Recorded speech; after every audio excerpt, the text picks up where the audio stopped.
Russia is actually in an incredibly difficult position right now. Its economy is teetering on the edge of absolute total collapse, and there isn't much for it to look forward to into the future. Inflation is sky high, sitting at 15% with the government's figures, which are, of course, doctored beyond belief, and that's far, far higher than any Western country right now. Businesses are going bankrupt all over the country, and many more are just leaving outright. Financial markets are in total turmoil, and the prospect of foreign investment into Russia in the future is near zero, but there are a few savings graces, or at least on the surface, and that mostly revolves around Russia's oil and gas industry. Although, to be honest, the reality is far, far more worse than that for Russia, and that's what we're going to look at today. The problems facing Russia regarding their oil and gas industries that legacy media isn't talking about. Now, of course, oil and gas is still being produced in Russia itself, and then it's still being sold off and exported around the rest of the world. On the surface, then, everything seems to be going okay for this industry in Russia. It's bringing in a load of revenue for the Russian government, and to make matters even better, prices for oil and gas right now are really high, so that means even more business for Russia than usual. Now, why are prices super high? Well, simply because of Russia's invasion of Ukraine in the first place. It puts supply at risk, it's caused spikes, and so Russia's prospects for the future regarding this industry must be really strong, right? Well, unfortunately, no. If we start off with oil, yes, Russia is still selling millions of barrels of oil, but all is not so well under the surface. Oil prices are higher than they used to be, but Russia just simply cannot sell oil to as many clients or customers in Europe as they used to be able to because of sanctions. Plain and simple, European governments and the EU as a whole put sanctions into place. They put laws into place which stop individuals or businesses from doing business and buying Russian oil, and so Russia has to find someone else to sell it to.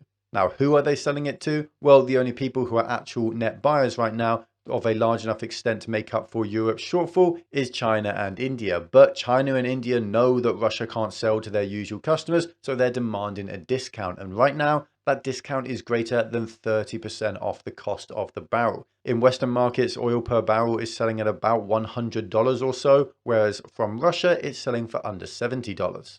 Now, that's still a profitable business though for Russia, right? And the answer to that simply is yes. For now, that is still profitable for Russia, but Russia's economy and their industry is incredibly poor. Almost all of the oil extracting that actually goes on and has gone on in the past has basically been done by Western equipment, and the cost to maintain, to fix or produce more oil is all going to increase insurmountably over the next few years because of sanctions. Russia simply can't solve this problem, to be honest. They don't have the infrastructure to have a self-sufficient extraction process, and they're simply not a developed enough country to build one out themselves. So what though, I hear you say? As long as the war in Ukraine continues, then the supply of oil will have constraints all over the world and prices will remain high. So even while selling at a discount, Russia is going to continue to make loads of money. Well, that's actually starting to change as well, and frankly, it just isn't a true idea. Now, regular watchers of this channel will know that the entire world is sitting on the brink, or actually likely already in a recession right now,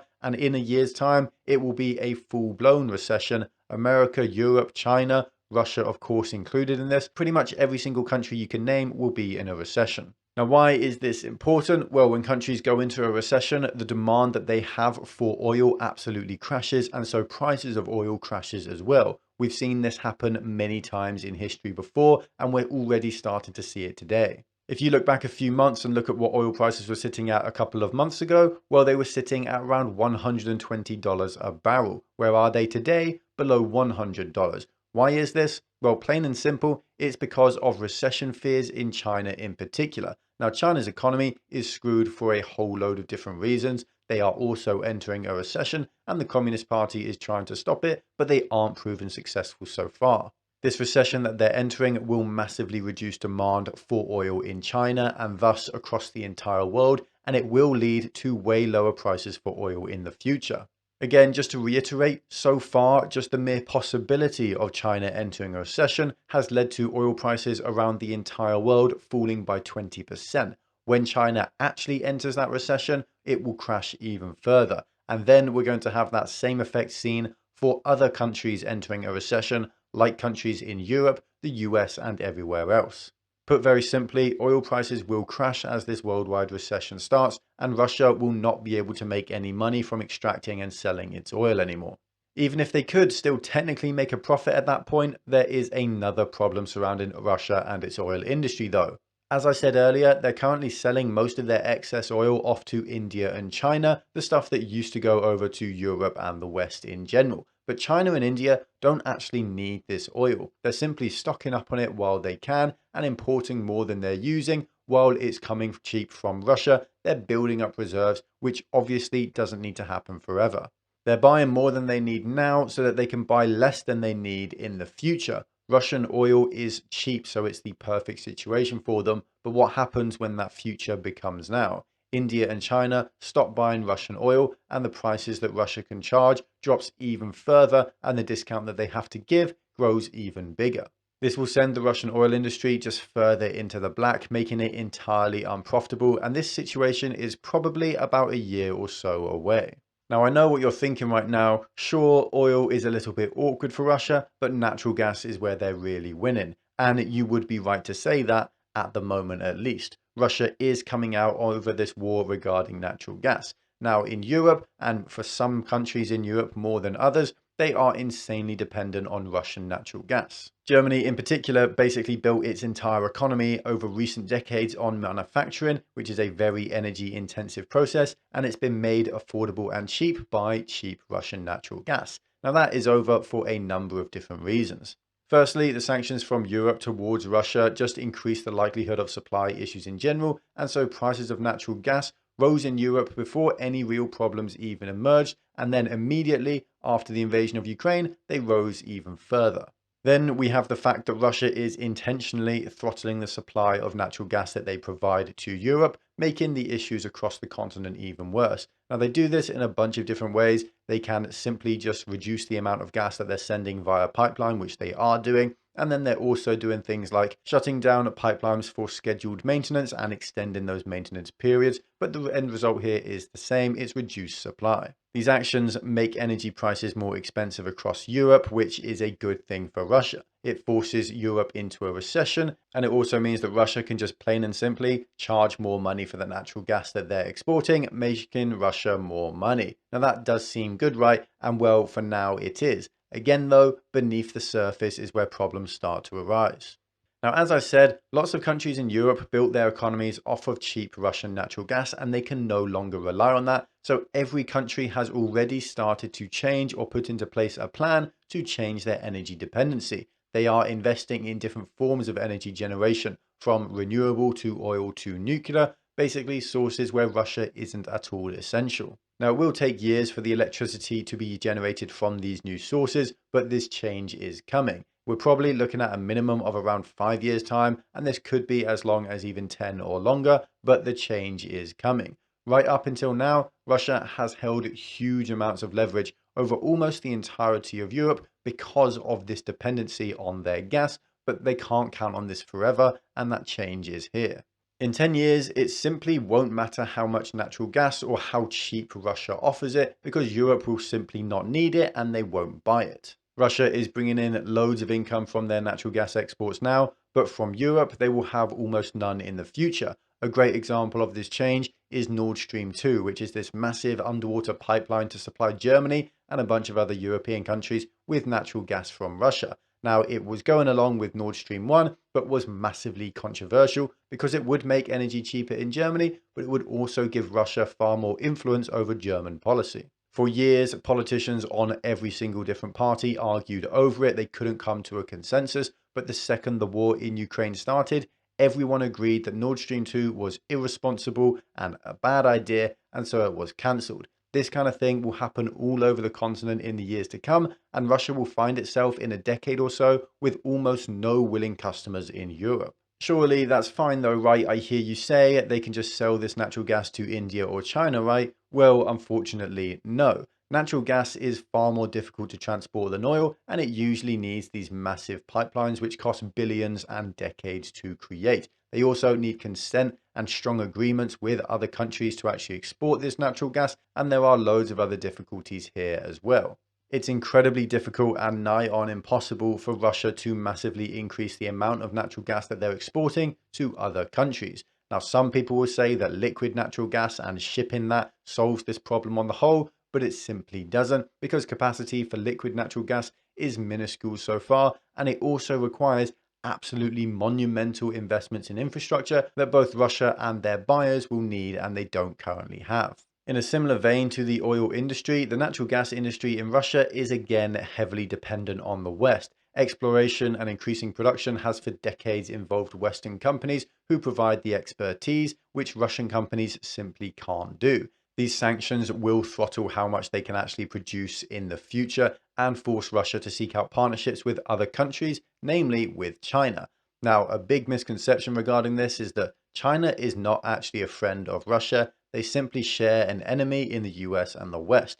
China is also far wealthier, far more powerful, and far more important, and any partnership between the two countries will be extremely skewed in favor of China, with China being the big brother like the US is to the UK. For Russia, this would be absolutely humiliating and totally go against their entire geopolitical aims. There is no easy solution here for Russia. As long as relations stay bad between East and West, their natural gas and their oil gold mines will slowly deteriorate away and make them less money.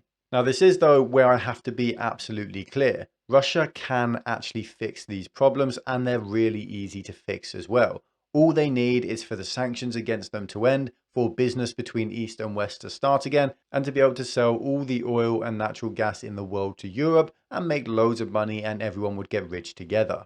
All they need to do to stop those sanctions is to stop their invasion of Ukraine. It literally is that simple. Have your soldiers turn around, walk back to Russia, and stop murdering civilians. Stop firing missiles at schools, at hospitals and cities, and you can stop dropping bombs while you're at it too. Within weeks, the international community would come out and thank Russia for seeing sense and changing their mind, and oil and gas markets would go back to normal, and Russia would not be in such a ridiculous amount of turmoil. Of course, though, we all know that's never going to happen. Russia invaded Ukraine for imperialist reasons, and losing that war, tucking their tail in between their legs and running, would show every other country in the world that Russia bullies that they're not so big and scary. They would lose all of their influence over Kazakhstan, Georgia, Moldova, the Baltics, Sweden and Finland, and a bunch of other countries as well. They would all be told firmly, don't worry, you can beat Russia, and after a few months of their failings, they'll give up and all will be well. Putin is obviously not going to let that happen. He has delusions of grandeur and thinks Russia deserves to be a superpower. He simply can't accept the new reality that Russia is only large in landmass.